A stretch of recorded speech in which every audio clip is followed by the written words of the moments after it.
Reading the Bible through in 1 year. We are on day 49, the book of Numbers, chapters 19 through 21, and Colossians chapter 4. English Standard Version, beginning at the book of Numbers, chapter 19. Now the Lord spoke to Moses and to Aaron, saying, This is the statute of the law that the Lord has commanded. Tell the people of Israel to bring you a red heifer without defect, in which there is no blemish, and on which a yoke has never come. And you shall give it to Eleazar the priest, and it shall be taken outside the camp and slaughtered before him. And Eleazar the priest shall take some of its blood with his fingers, and sprinkle some of its blood toward the front of the tent of meeting 7 times. And the heifer shall be burned in his sight. Its skin, its flesh, and its blood, with its dung, shall be burned. And the priest shall take cedar wood and hyssop and scarlet yarn, and throw them into the fire, burning the heifer. Then the priest shall wash his clothes, and bathe his body in water, and afterward he may come into the camp. But the priest shall be unclean until evening. The one who burns the heifer shall wash his clothes in water, and bathe his body in water, and shall be unclean until evening. And a man who is clean shall gather up the ashes of the heifer, and deposit them outside the camp in a clean place. And they shall be kept for the water for impurity, for the congregation of the people of Israel. It is a sin offering. And the one who gathers the ashes of the heifer shall wash his clothes and be unclean until evening, and this shall be a perpetual statute for the people of Israel and for the stranger who sojourns among them. Whoever touches the dead body of any person shall be unclean 7 days. He shall cleanse himself with the water on the 3rd day, and on the 7th day, and so be clean. But if he does not cleanse himself on the 3rd day and on the 7th day, he will not become clean. Whoever touches a dead person, the body of anyone who has died, and does not cleanse himself, defiles the tabernacle of the Lord, and that person shall be cut off from Israel. Because the water for impurity was not thrown on him, he shall be unclean. His uncleanliness is still on him. This is the law when someone dies in a tent. Everyone who comes into the tent, and everyone who is in the tent shall be unclean 7 days, and every open vessel that has no cover fastened upon it unclean. Whoever in the open field touches someone who was killed with a sword, or who died naturally, who touches a human bone or a grave, shall be unclean 7 days. For the unclean they shall take some ashes of the burnt sin offering, and fresh water shall be added in a vessel. Then a clean person shall take hyssop, and dip it in the water, and sprinkle it on the tent, and on all the furnishings, and on the persons who were there, and on whoever touched the bone, or the slain, or the dead, or the grave. And the clean person shall sprinkle it on the unclean, and the 3rd day, and on the 7th day. Thus on the 7th day he shall cleanse him, and he shall wash his clothes, and bathe himself in water, and at evening he shall be clean. If a man who is unclean does not cleanse himself, that person shall be cut off from the midst of the assembly, since he has defiled the sanctuary of the Lord. Because the water for impurity has not been thrown on him, he is unclean. And it shall be a statute forever for them. The one who sprinkles the water for impurity shall wash his clothes, and the one who touches the water for impurity shall be unclean until evening. And whatever the unclean person touches shall be unclean, and anyone who touches it shall be unclean until evening. Chapter 20. And the people of Israel, the whole congregation, came into the wilderness of Zin in the 1st month, and the people stayed in Kadesh, and Miriam died there, and was buried there. Now there was no water for the congregation, and they assembled themselves together against Moses and against Aaron. And the people quarreled with Moses, and said, Would that we had perished when our brothers perished before the Lord. Why have you brought the assembly of the Lord into this wilderness, that we should die here, both we and our cattle? And why have you made us come up out of Egypt to bring us to this evil place? It is no place for grain or figs or vines or pomegranates, and there is no water to drink. Then Moses and Aaron went from the presence of the assembly to the entrance of the tent of meeting, and fell on their faces. And the glory of the Lord appeared to them. And the Lord spoke to Moses, saying, Take the staff and assemble the congregation, you and Aaron your brother, and tell the rock before their eyes to yield its water. So you shall bring water out of the rock for them, and give drink to the congregation and their cattle. And Moses took the staff from before the Lord, as he commanded him. Then Moses and Aaron gathered the assembly together before the rock, and he said to them, Hear now, you rebels, shall we bring water for you out of this rock? And Moses lifted up his hand and struck the rock with his staff twice. And water came out abundantly, and the congregation drank and their livestock. And the Lord said to Moses and Aaron, Because you did not believe in me, to uphold me as holy in the eyes of the people of Israel, therefore you shall not bring this assembly into the land that I have given them. These are the waters of Meribah, where the people of Israel quarreled with the Lord, and through them he showed himself holy. Moses sent messengers from Kadesh to the king of Edom. Thus says your brother Israel, You know all the hardships that we have met, how our fathers went down to Egypt, and we lived in Egypt a long time. And the Egyptians dealt harshly with us and our fathers. And when we cried to the Lord, he heard our voice and sent an angel and brought us out of Egypt. And here we are in Kadesh, a city on the edge of your territory. Please let us pass through your land. We will not pass through field or vineyard or drink water from a well. We will go along the king's highway. We will not turn aside to the right hand or to the left until we have passed through your territory. But Edom said to him, You shall not pass through, lest I come out with the sword against you. And the people of Israel said to him, We will go up by the highway, and if we drink of your water, and I and my livestock, then I will pay for it. Let me only pass through on foot, nothing more. But he said, You shall not pass through. And Edom came out against them with a large army and with a strong force. Thus Edom refused to give Israel passage through its territory, so Israel turned away from him. And they journeyed from Kadesh, and the people of Israel, the whole congregation, came to Mount Hor.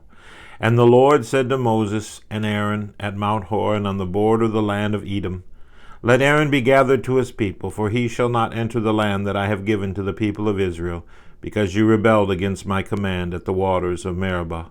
Take Aaron and Eleazar his son, and bring them up to the Mount of Hor, and strip Aaron of his garments, and put them on Eleazar his son. And Aaron shall be gathered to the people, and shall die there. Moses did as the Lord commanded, and they went up Mount Hor in the sight of all the congregation. And Moses stripped Aaron of his garments, and put them on Eleazar his son. And Aaron died there on the top of the mountain. Then Moses and Eleazar came down from the mountain. And when all the congregation saw that Aaron had perished, all the house of Israel wept for Aaron for 30 days. Chapter 21. When the Canaanite, the king of Arad, who lived in the Negeb, heard that Israel was coming by the way of Antharim, he fought against Israel and took some of them captive. And Israel vowed a vow to the Lord and said, If you will indeed give this people into my hand, then I will devote their cities to destruction. And the Lord heeded the voice of Israel and gave over the Canaanites, and they devoted them and their cities to destruction. So the name of the place was called Hormah. From Mount Hor they set out by the way to the Red Sea to go around the land of Edom. And the people became impatient on the way. And the people spoke against God and against Moses. Why have you brought us up out of Egypt to die in the wilderness? For there is no food and no water, and we loathe the worthless food. And the Lord sent the fiery serpents among the people, and they bit the people, so that many people of Israel died. And the people came to Moses and said, We have sinned, for we have spoken against the Lord and against you. Pray to the Lord that he take away the serpents from us. So Moses prayed for the people, and the Lord said to Moses, Make a fiery serpent and set it on a pole, and everyone who is bitten, when he sees it, shall live. So Moses made a bronze serpent and set it on a pole. And if a serpent bit anyone, he would look at the bronze serpent and live. And the people of Israel set out and camped in Oboth.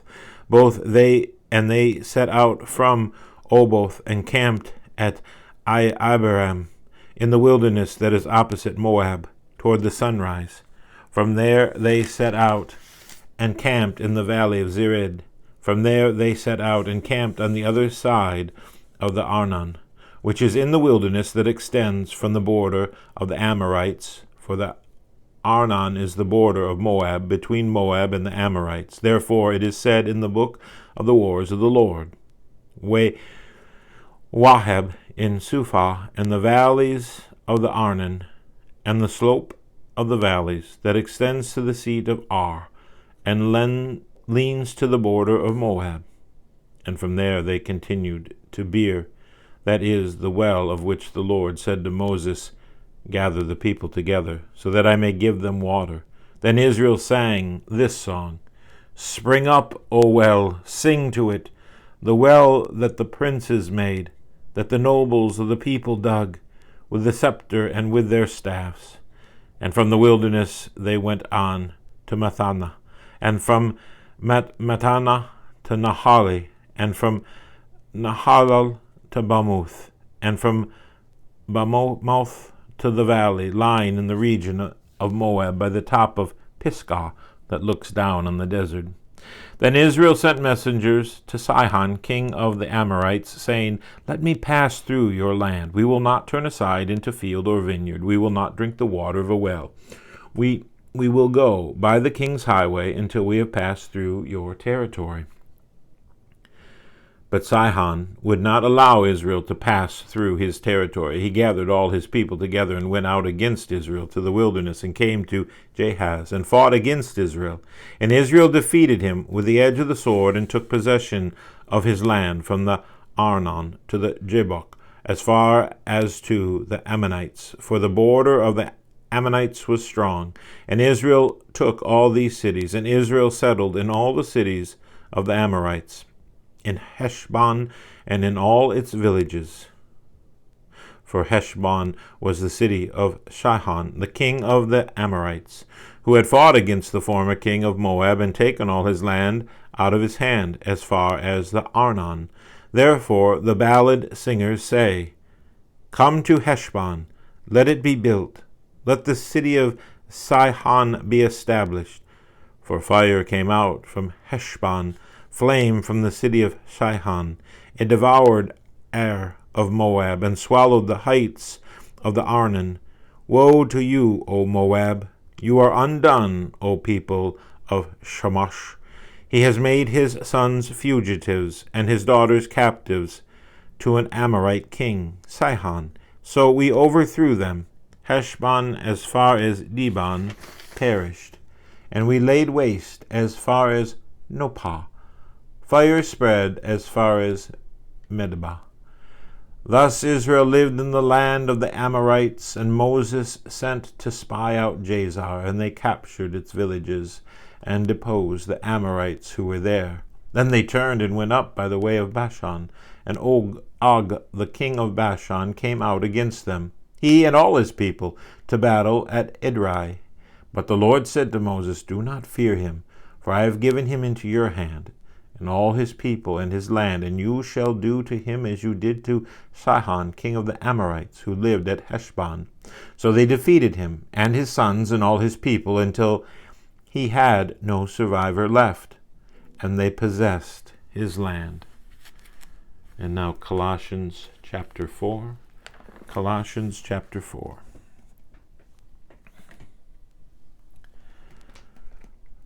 Masters, treat your slaves justly and fairly, knowing that you also have a master in heaven. Continue steadfastly in prayer, being watchful in it with thanksgiving. At the same time, pray also for us, that God may open to us a door for the word, to declare the mystery of Christ, on account of which I am in prison, that I may make it clear, which is how I ought to speak.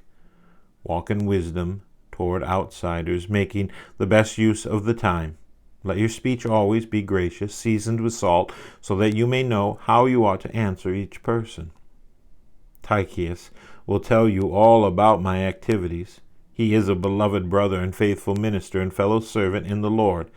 I have sent him to you for this very purpose, that you may know how we are, and that he may encourage your hearts. And with him Onesimus, our faithful and beloved brother, who is one of you. They will tell you of everything that has taken place here. Aristarchus, my fellow prisoner, greets you, and Mark, the cousin of Barnabas, concerning whom you have received instruction. If he comes to you, welcome him. And Jesus, who is called Justus. These are the only men of the circumcision among my fellow workers for the kingdom of God, and they have been a comfort to me. Epaphras, who is one of you, a servant of Christ Jesus, greets you always, struggling on your behalf in his prayers, that you may stand mature and fully assured in all the will of God. For I bear my witness that he has worked hard for you, and for those in Laodicea and in Hierapolis. Luke, the beloved physician, greets you, as does Demas. Give my greetings to the brothers at Laodicea and to Nympha and the church in her house. And when this letter has been read amongst you, have it also read in the church of the Laodiceans. And see that you also read the letter from Laodicea. And say to Archippus, see that you fulfill the ministry that you have received in the Lord. I, Paul, write this, greeting with my own hand. Remember my chains. Grace be to you.